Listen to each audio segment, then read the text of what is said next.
Mashindano mapya ya kombe la dunia la vilabu la FIFA mwaka 2025 yameweza kuvutia wachezaji wa hadhi ya juu duniani, si tu kwa sifa bali pia kwa thamani kubwa ya fedha. Jumla ya mapato ya wachezaji watano wanaolipwa zaidi wanaoshiriki mashindano hayo inakadiriwa kufikia dola milioni 381 ndani ya kipindi cha mwaka mmoja. Mabadiliko haya makubwa yanatokana na mfumo mpya uliowekwa na FIFA ambao sasa unahusisha vilabu 32 na kuchezwa kila baada ya miaka minne badala ya mashindano ya kila mwaka yanayohusisha timu 7 pekee. Toleo la mwaka huu limeanza Juni 14 likifunguliwa na mechi kati ya Inter Miami ya Lionel Messi na Al Ahly kutoka Misri. FIFA imepandisha zawadi ya jumla hadi dola bilioni 1 ambapo mshindi atapata dola milioni 125. Hii ni tofauti kubwa ikilinganishwa na zawadi ya jumla dola milioni 16 na milioni 5 kwa mshindi katika toleo la mwisho la mwaka 2023. Hata hivyo, si fedha zote zitakazo wafikia moja kwa moja wachezaji. Kwa mfano, kwa mujibu wa mkataba wa pamoja wa MLS, wachezaji hupata 50% tu ya mapato kutoka mashindano ya kimataifa, huku malipo hayo yakiwa na kikomo cha dola milioni 1 kwa kila timu.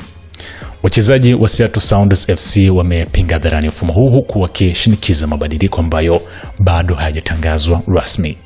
Kwa upande mwingine, Real Madrid imeripotiwa kuahidi wachezaji wake kiasi cha euro milioni 1 sawa na dola milioni 1.1 kila mmoja wapo watatoa ubingwa, kwa mujibu wa gazeti la Marca la Hispania.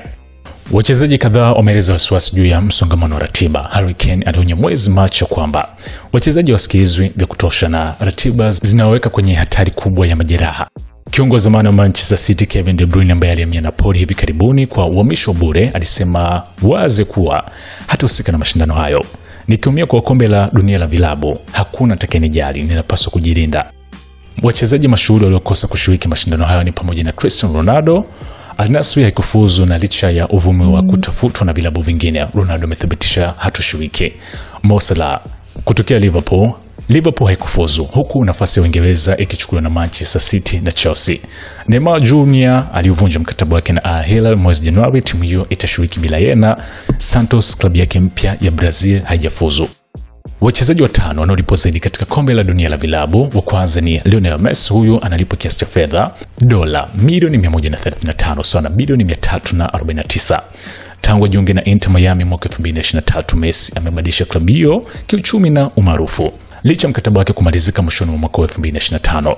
Mazungumzo ya kuongeza muda yanaendelea na anaendelea kuvuna kutokana na mikataba ya Adidas, Mastercard na Race na mikataba mingine minono. Nafasi ya pili ni Kylian Mbappe. Huyu anaingiza kiasi cha fedha dola milioni 90 sawa na bilioni 333.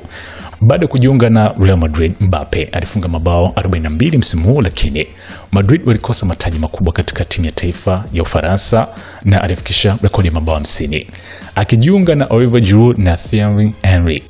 Nafasi ya tatu ni Erling Haaland. Huyu ameingiza kiasi cha fedha dola milioni 62 sawa na bilioni 161.